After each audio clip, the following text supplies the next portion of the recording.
قاضی ایاز جیسے بڑے علماء نے اس پر بحث کی ہے۔ تو اس کا مطلب حقیقی طور پر جسم کے مخصوص حصوں کا آپس میں ٹکرانا نہیں ہے؟ نہیں، اصل نقطہ یہ ہے کہ یہ ایک مکمل ازدواجی عمل کی طرف اشارہ ہے۔ اس کا ہرگز یہ مطلب نہیں کہ محض ظاہری طور پر ٹکرانا یا مس ہو جانا غسل کو واجب کر دے گا۔ ایک منٹ ذرا، تو پھر یہاں چھونے یا مس کرنے سے اصل مراد کیا ہے؟ کیونکہ ظاہری طور پر تو چھونے کا ہی مطلب نکلتا ہے۔ اور یہی وہ باریکی ہے۔ علماء اور ماہرین لغت نے اس پر اتفاق کیا ہے کہ اس سے مراد غائب ہونا یعنی مکمل دخول ہے۔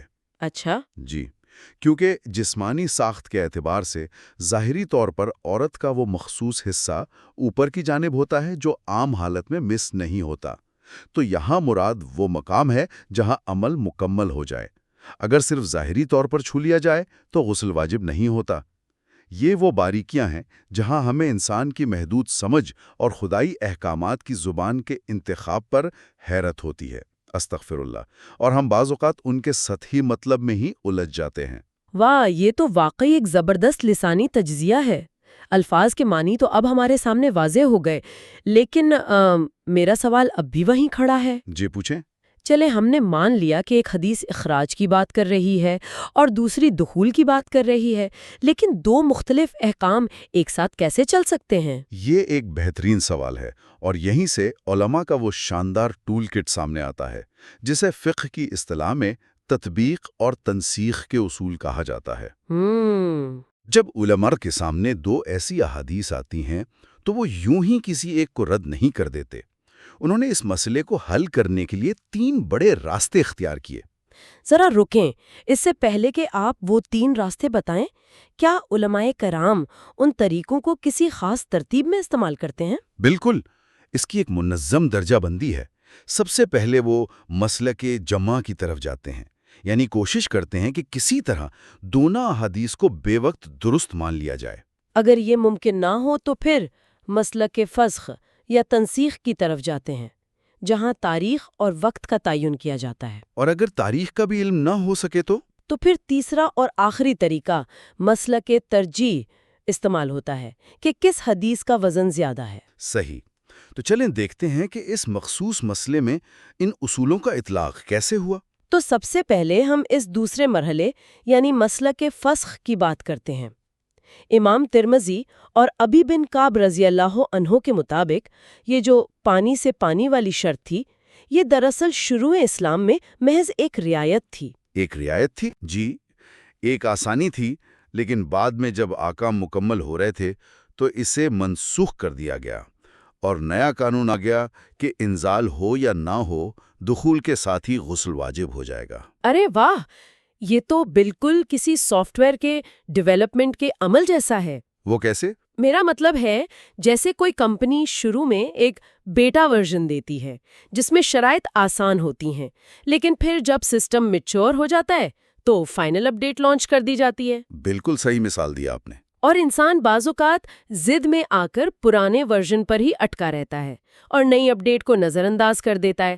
استغفر اللہ، یہ تو ایک بہت معقول وضاحت ہے، لیکن آپ نے جو پہلے طریقے یعنی مسلک جمع کا ذکر کیا تھا، اس میں علماء نے ان دونوں کو ایک ساتھ کیسے مانا؟ اس کا جواب ہمیں ابن عباس رضی اللہ عنہ اور ابن عبد البر کے ہاں ملتا ہے۔ انہوں نے کہا کہ دونوں احادیث آج بھی اپنی جگہ ٹھیک ہیں، بس ان کا اطلاق مختلف حالات پر ہوتا ہے۔ یعنی پانی سے پانی والی حدیث اب صرف احتلام کی حد تک محدود ہے، جسے ہم ویٹ ڈریم کہتے ہیں۔ جی ہاں، یعنی اگر کوئی سوتے میں خواب دیکھتا ہے اور جاگنے پر کوئی نشان نہیں ملتا تو اس پر غسل لازم نہیں، وہاں غسل صرف پانی نکلنے کے ثبوت پر ہوگا، جبکہ بیداری کی حالت میں اگر ازدواجی عمل قائم ہوتا ہے تو وہاں دخول شرط ہے۔ کیا کمال کی تطبیق ہے۔ اور تیسرا راستہ مسلک ترجیح؟ امام سنانی کے مطابق اصول فقہ میں 2 اصطلاحات ہیں، منطوق اور مفہوم۔ منطوق وہ بات ہے جو واضح الفاظ میں کہی گئی ہو، اور مفہوم وہ نتیجہ جو ہم اخذ کرتے ہیں۔ دوسری حدیث جس میں دخول کا ذکر ہے وہ بالکل واضح یعنی منطوق ہے، جبکہ پہلی حدیث سے ہم صرف یہ مفہوم نکال رہے ہیں کہ شاید دخول کی صورت میں پانی نہ نکلے تو غسل نہیں، اور اصول یہ ہے کہ منطوق کو ہمیشہ مفہوم پر ترجیح دی جائے گی، اس لیے دخول والی حدیث کو ترجیح حاصل ہے۔ یہ بات واقعی لاجواب ہے، لیکن یہاں میرے ذہن میں ایک چھوٹی سی الجھن ہے۔ جی فرمائیے۔ اگر اتنا اختلاف تھا اور ہمارے ذرائع بتاتے ہیں کہ ابتدائی دور میں حضرت عثمان، حضرت علی اور دیگر بڑے صحابہ بھی شروع میں انزال والی شرط کے قائل تھے، جی بالکل تھے۔ تو پھر امت کا اکثریتی فیصلہ کیا ٹھہرا اور اس کی بنیاد کیا تھی؟ اصل میں بعد میں خاص طور پر حضرت عمر رضی اللہ عنہ کے دور میں اس پر ایک وسیع بحث ہوئی اور مکمل اجماع ہو گیا کہ غسل کے لیے انزال شرط نہیں، خطرہ ملنے سے ہی غسل واجب ہو جاتا ہے۔ لیکن یہ اجماع اچانک کیسے ہو گیا؟ اس کی سب سے بڑی بنیاد ام المومنین حضرت عائشہ رضی اللہ عنہا کی وہ گواہی تھی۔ مہاجرین اور انصار میں اسی بات پر بحث چھڑ گئی تھی۔ انصار اپنے پرانے موقع پر تھے، مہاجرین دوسری حدیث کی بات کر رہے تھے۔ تو پھر کیا ہوا؟ حضرت ابو موسیٰ اشعری رہنمائی کے لیے حضرت عائشہ کے پاس گئے۔ انہوں نے نہایت دو ٹوک الفاظ میں نبی کریم صلی اللہ علیہ وسلم کا فرمان سنایا کہ جب ختنہ ختنے سے مل جائے تو غسل واجب ہے۔ بس پھر تمام صحابہ نے اپنے سابقہ موقع کو چھوڑ کر حق کو تسلیم کر لیا۔ واہ! علمی اختلاف تو ہو سکتا ہے، لیکن حق بات سامنے آنے پر انا کو ترک کر دینا ہی اصل علم ہے۔ ماضی کے ان عظیم لوگوں کا اپنے ساتھیوں کی آراء اور علمی اختلاف کا کتنا زبردست احترام تھا۔ استغفر اللہ۔ بالکل، میں آپ کی اس بات سے 100% متفق ہوں، لیکن میں یہاں ایک تھوڑا سا مختلف سوال اٹھانا چاہتی ہوں۔ جی چلے، تاریخ اور اجماع سے یہ بات ثابت ہو گئی، سب نے سر تسلیم خم کر لیا، لیکن ایک عام جدید انسان کے ذہن میں یہ سوال آتا ہے کہ کیا اس فیصلے کے پیچھے کوئی عقلی یا گہری منطق بھی ہے؟ یعنی شریعت نے اس دخول کو ہی شرط کیوں بنایا؟ آپ نے ایک نہایت ہی گہرا نقطہ چھیڑا ہے، اور یہی امام طحاوی کی فقی بصیرت سامنے آتی ہے۔ انہوں نے فقط احادیث کا حوالہ دے کر بات ختم نہیں کی، بلکہ طریق نظر کا اصول اپنایا۔ یہ طریق نظر کیا ہے؟ یعنی انہوں نے پورے شرعی قانون کو ایک مربوط نظام کے طور پر پرکھا۔ انہوں نے کہا ذرا شریعت کے دیگر بڑے قوانین پر نظر دوڑائیں۔ مثال کے طور پر حج، اگر کوئی شخص حالت احرام میں یہ عمل کر لے تو اس کا حج ٹوٹ جاتا ہے، اس دخول سے ہی ثابت ہو جاتا ہے، اس کے لیے شریعت انزال کی شرط نہیں لگاتی۔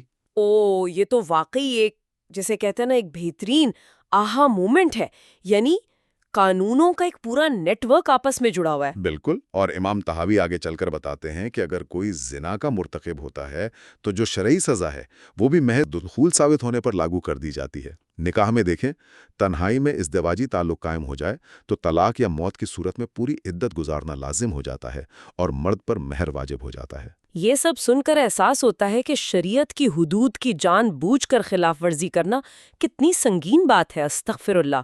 میں اب امام طحاوی کی منطق سمجھ پا رہی ہوں۔ جی، ان کا کہنا یہی ہے کہ جب باقی تمام بڑے احکام اس عمل سے لاگو ہوتے ہیں تو غسل، جو کہ طہارت کا حکم ہے، وہ کیوں نہیں ہوگا؟ زبردست، یہ تو ایک ناقابل تردید منطق ہے۔ اچھا، اب میں اس گفتگو کو ایک وسیع تر تناظر کی طرف لے کر جانا چاہتی ہوں۔ ضرور۔ آخر اس غسل اور طہارت کے تصور کا پس منظر کیا ہے؟ کیا اسلام میں مباشرت بذات خود کوئی ناپاک یا گناہ کا کام ہے؟ کیونکہ دنیا کے بہت سے مذاہب نے اسے بڑی حقارت سے دیکھا ہے۔ آپ نے ایک بہت بنیادی سوال اٹھایا ہے۔ یہاں سب سے دلچسپ بات یہ ہے کہ ہمیں تہذیبوں کا وہ فرق نظر آتا ہے جو اسلام کو ممتاز کرتا ہے۔ اگر ہم بائبل یعنی کتاب مقدس کو دیکھیں تو وہاں سفر لاویین میں ایک نہایت سخت تصور ملتا ہے۔ وہ کیا؟ اس کے مطابق جب میاں بیوی یہ فطری عمل کرتے ہیں تو انہیں غسل کرنا پڑتا ہے، کپڑے دھونے پڑتے ہیں، لیکن اس کے باوجود وہ شام تک نجس یعنی ناپاک سمجھے جاتے ہیں۔ شام تک نجس، یہ تو ایک بہت گہرا نفسیاتی بوجھ ہے، یعنی جیسے ان سے کوئی سنگین جرم سرزد ہو گیا ہو۔ اور اسی رویے نے تاریخ میں رہبانیت کو جنم دیا۔ لوگوں نے سمجھا کہ یہ عمل گندا ہے، خدا کے قریب ہونا ہے تو شادی سے پرہیز کرنا ہوگا۔ لیکن اسلام کا تصور بالکل مختلف ہے۔ اسلام اس عمل کو گناہ نہیں سمجھتا۔ بالکل نہیں۔ اسلام میں حلال رشتے میں یہ عمل باعث ثواب ہے، یہ ایک صدقہ ہے۔ واہ! لیکن پھر غسل کو واجب کیوں کیا گیا؟ ہمارے معاشرے میں تو حالت جنابت کو ایک بہت خوفناک قسم کی ناپاکی سمجھا جاتا ہے، لوگ کچھ چھونے سے بھی کتراتے ہیں۔ یہ معاشرتی رویہ دراصل دیگر ثقافتوں کا اثر ہے۔ ہمارے ذرائع میں حضرت ابو ہریرہ رضی اللہ عنہ کی ایک بڑی چشمکشا حدیث ہے وہ حالت جنابت میں تھے اور راستے میں نبی کریم صلی اللہ علیہ وسلم کو دیکھ کر کتراتے ہوئے چھپ گئے۔ وہ پاکیزہ محفل میں جانے سے گھبرا گئے؟ جی، جب بعد میں آئے تو نبی صلی اللہ علیہ وسلم نے پوچھا، کہاں تھے؟ انہوں نے شرمندگی سے بتایا کہ میں جنابت کی حالت میں تھا۔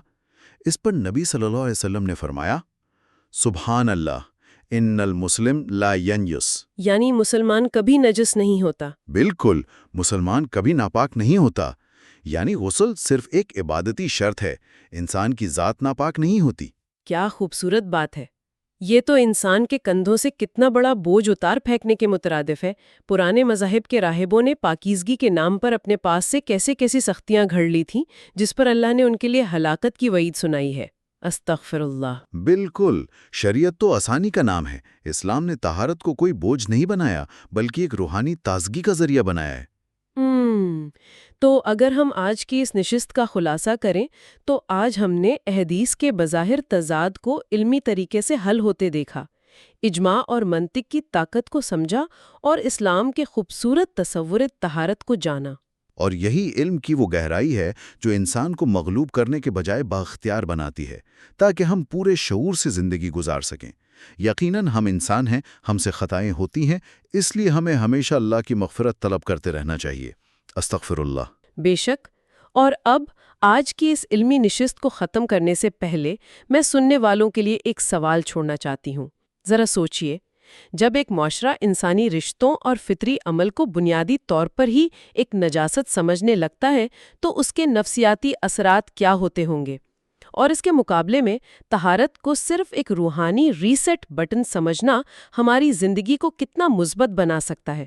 اس پر ضرور غور کیجیے گا۔ ھذا ما عندی واللہ ورسولہ اعلم بالصواب۔